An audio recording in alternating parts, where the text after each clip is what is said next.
What would you do if you woke up one morning as a free man and went to bed that night as a convicted murderer? How do you prove your innocence when the entire justice system believes you're guilty?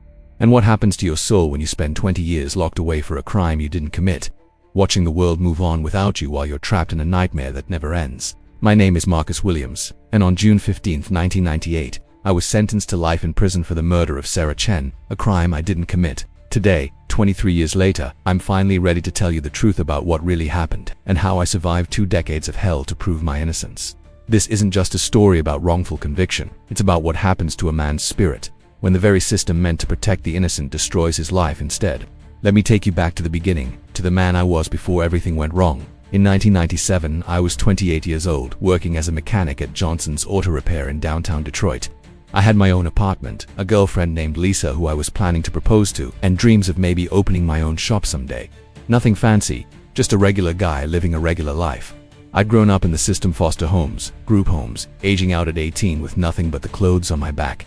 But I was proud of what I'd built for myself. No criminal record, steady job, trying to be the man I never had growing up.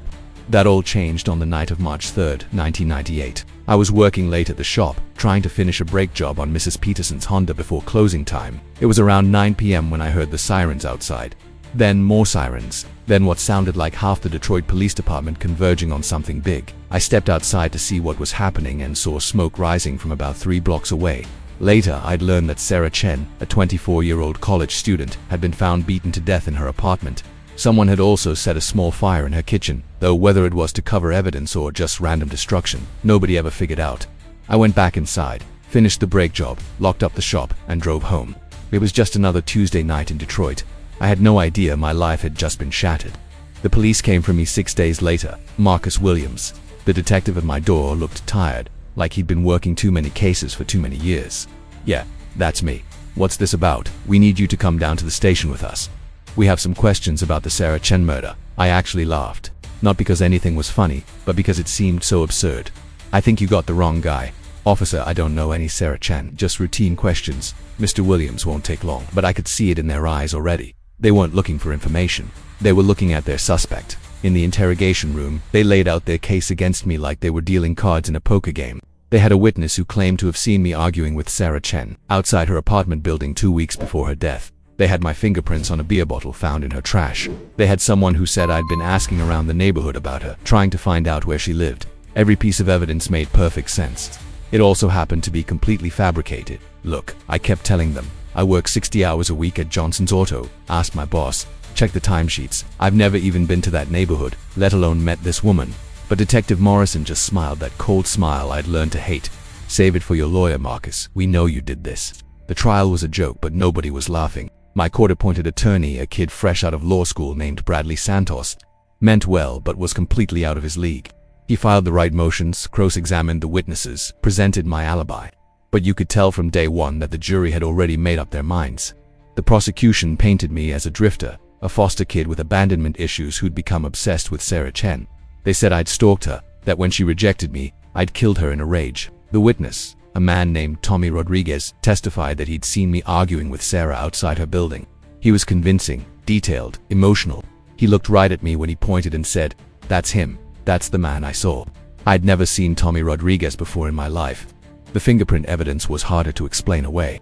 The prosecution's expert testified that my prints were found on a Budweiser bottle in Sarah's kitchen trash. Clear prints, no doubt about the match. The bottle had been there for at least a week before the murder, based on other items found with it. How do you explain your fingerprints being in the victim's apartment, Mr. Williams? The prosecutor asked during my cross-examination. I can't explain it, I said, and I could see the jury's faces change when they heard those words. All I can tell you is that I was never in her apartment. I never met Sarah Chen. Someone is lying here, but it's not me. But someone is lying isn't reasonable doubt. At least not to a jury that was already convinced they were looking at a killer. The worst part was watching my life get dissected and reconstructed into something unrecognizable. They brought up every foster home I'd ever lived in, every fight I'd gotten into as a kid, every time I'd been suspended from school. They made it sound like I'd been building up to this moment my entire life, like Sarah Chen's murder was inevitable given my troubled background. Lisa testified on my behalf, told them about the man she knew, the man who brought her flowers and talked about having kids someday. But even she looked uncertain by the end.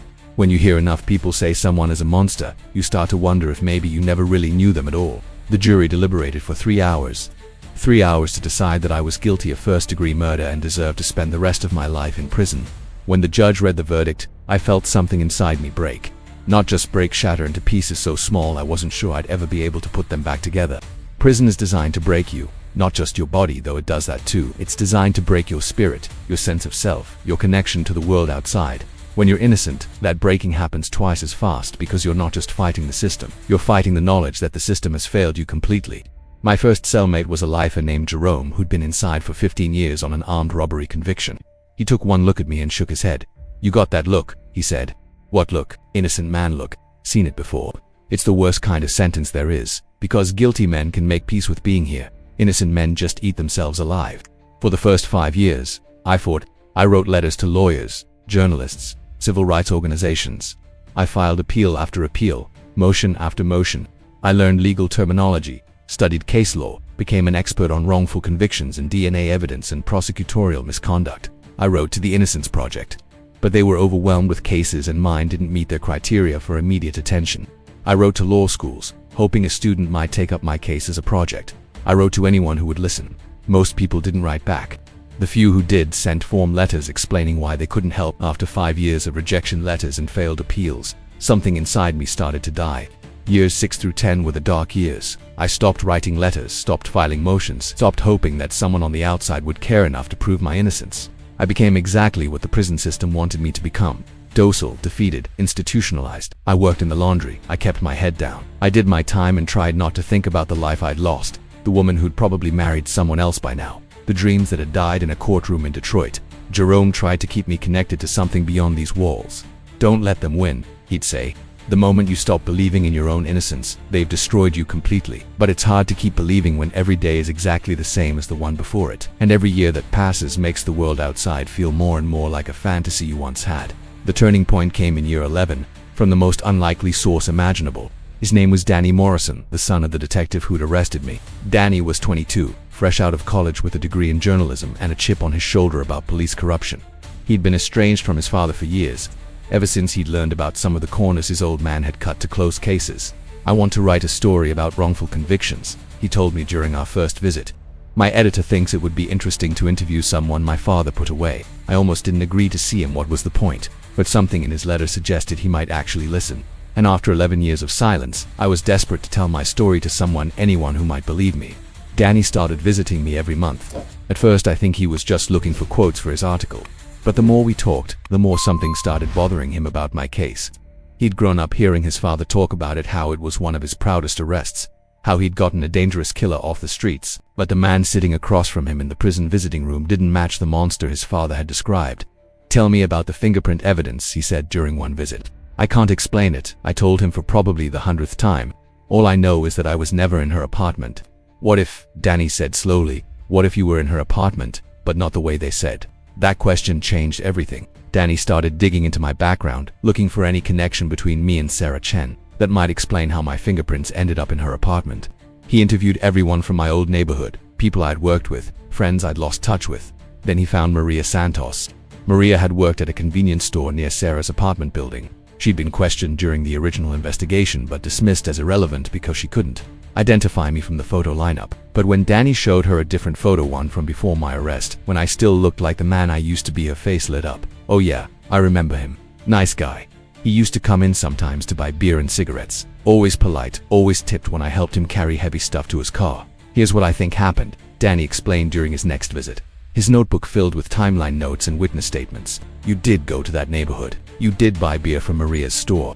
And somehow, that beer ended up in Sarah Chen's apartment, but not because you were stalking her or trying to hurt her. Then how?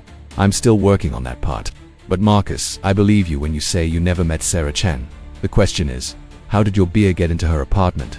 For the first time in 11 years, I felt something I'd forgotten how to feel. Hope. The answer came from the most unexpected source. Sarah Chun's roommate, Jennifer Walsh, had moved across the country after Sarah's murder, too traumatized to stay in Detroit. She'd testified at the trial, but only briefly. She'd been out of town the night Sarah was killed and hadn't seen or heard anything suspicious. But when Danny tracked her down in Oregon, she told him something she'd never told the police. Sarah was seeing someone, Jennifer said, someone she didn't want to talk about. "I thought maybe he was married or something, you know." She was secretive about it. "Do you remember anything about him?" "Not much. but I know he used to bring her beer sometimes, always the same kind, Budweiser bottles. Sarah hated Budweiser, but she kept them in the fridge anyway because it made him happy. Danny's investigation took another year, but piece by piece he started uncovering the truth. The mysterious boyfriend was a man named Carl Watson, a married police officer who'd been having an affair with Sarah Chen. When she threatened to tell his wife unless he left her, he'd killed her in a panic. Watson had planted evidence to frame someone else specifically, evidence that would point to a young black man with a criminal background, who'd be easy for a jury to convict. He'd taken beer bottles from my fingerprints from the auto shop where I worked, bottles I'd touched while working on his wife's car, and planted them in Sarah's apartment. He'd paid Tommy Rodriguez, a drug addict with outstanding warrants, to testify that he'd seen me arguing with Sarah. It was a perfect frame-up, executed by someone who knew exactly how the system worked and how to manipulate it. The hardest part wasn't learning that I'd been framed. The hardest part was learning that Detective Morrison, Danny's father, had suspected something was wrong with the case from the beginning. He'd known Carl Watson, had noticed inconsistencies in the evidence, had questions about the timeline that never got answered. But he'd been close to retirement, tired of fighting the system, and it was easier to go along with a case that seemed solved than to dig deeper and risk his pension. My father wasn't evil, Danny told me after he'd confronted his dad with the evidence, but he was weak, and his weakness cost you 20 years of your life. I wanted to hate Detective Morrison. I tried to hate him, but after 20 years in prison, I'd learned that hate is just another kind of cage. Some people make terrible choices because they're terrible people. Others make them because they're human, and humans are flawed and scared and selfish sometimes. The exoneration process took another 2 years, even with Danny's investigation. Even with evidence of police misconduct and prosecutorial corruption, the system doesn't like to admit it was wrong. My case had to be reviewed, re-investigated and re-litigated. Carl Watson had died of a heart attack in 2015, taking the truth with him to the grave. But Danny had found enough evidence, financial records showing payments to Tommy Rodriguez, inconsistencies in the police reports, testimony from other officers who'd suspected Watson of evidence tampering in other cases to prove reasonable doubt. On September 12, 2020, after serving 22 years and 3 months for a crime I didn't commit, I walked out of prison a free man. I was 51 years old. The world had changed completely while I was inside. People carried computers in their pockets now. Cars could drive themselves. The auto shop where I used to work had been torn down and replaced with a Starbucks. Freedom is complicated when you've been away as long as I was. The state of Michigan eventually paid me $2.3 million in compensation, about $100,000, for each year of my life they'd stolen. It sounds like a lot, but you can't put a price on watching your youth disappear behind bars, on missing every funeral and wedding and birthday of everyone you ever cared about. Lisa had married someone else, had 3 kids, gotten divorced, remarried. She sent me a kind letter when the news of my exoneration hit the papers, but we didn't meet in person. Too much time had passed. We were different people now. The hardest adjustment wasn't technology or culture, it was trust. When you've been betrayed by the very system that's supposed to protect you, it's hard to believe in anything again. Every police siren made my heart race. Every knock on the door made me wonder if they were coming to take me back. But here's what I learned during those 22 years in hell. You can survive anything if you hold on to who you are at your core. I never stopped being innocent. Not because of what I didn't do, but because of who I chose to remain despite what was done to me. I could have become bitter, violent, consumed with rage at the injustice of it all. Some days I wanted to. Instead, I chose to help other inmates learn to read. I chose to mentor kids who'd made mistakes and were trying to turn their lives around. I chose to be the kind of man I would have wanted to meet if I'd been guilty of something terrible and looking for redemption. Prison tried to break me, but it ended up revealing something I didn't know I had. An unshakable core of who I was that no system, no injustice, no amount of time could destroy. Today I work with the Innocence Project, helping to investigate cases of wrongful conviction. There are thousands of innocent people in prison right now, just like I was. Men and women who wake up every day in a cage, knowing they don't belong there, watching years of their lives disappear while the real criminals walk free. Some of them will be exonerated eventually, like I was. Many of them won't. They'll die in prison, carrying their innocence to the grave because no one with power cared enough to look deeper, to question the easy answers, to admit that the system sometimes gets it catastrophically wrong. Danny Morrison became a successful investigative journalist, specializing in criminal justice reform. His father died 3 years ago, never having publicly acknowledged his role in my wrongful conviction. But Danny says that in his final months, Detective Morrison had started donating money to innocence organizations, anonymously trying to make amends for the damage his cowardice had caused. People ask me if I'm angry about losing 22 years of my life. Of course I'm angry. I'm furious that a corrupt cop could frame an innocent man and get away with it for decades. I'm outraged that a detective could suspect the truth and choose to look the other way. I'm devastated by all the moments I missed, all the relationships I lost, all the dreams that died while I was locked away. But anger without purpose is just poison. So I've channeled that rage into something constructive, making sure what happened to me doesn't happen to others. Every innocent person we exonerate, every corrupt official we expose, every reform we implement is a victory against the system that tried to destroy me. They took my freedom, but they couldn't take my purpose. And in the end, purpose is what saves you when everything else is gone. The day I walked out of prison, a reporter asked me what I planned to do with the rest of my life. Live it, I told her. Just live it. Because when you've had your life stolen from you, when you've spent decades watching the world through bars while everyone you love moves on without you, you learn that life isn't something you take for granted, it's something you fight for every single day. I'm 54 years old now, and I've been free for 3 years. I have a small apartment, a job I care about, and friends who knew me before prison and accept who I've become after. I'm even dating someone, a wonderful woman named Carol, who works for a victims' rights organization and understands that healing from trauma takes time. Most importantly, I have hope again. Not naive hope, but the kind of hope that's been tested by the worst humanity has to offer and survived anyway. If you're facing an impossible situation, if you're trapped in circumstances beyond your control, if you feel like the whole world has turned against you, remember this: you are more resilient than you know. You have within you something that can't be caged, can't be broken, can't be destroyed by any system or circumstance. Call it your soul, your spirit, your essential self, whatever name you give it. It's the part of you that remains when everything else is stripped away. Hold on to that, fight for that, and never ever let anyone convince you that you deserve less than justice, less than truth, less than freedom.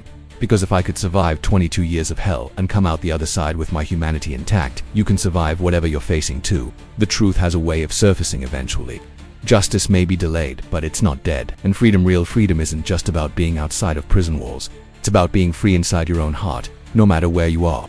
If this story reminded you that innocence can survive even the worst injustice, and that truth has a power that transcends any system designed to suppress it, please subscribe to top_life_stories, because everyone deserves to have their truth heard, and every story of survival gives hope to someone who needs it most.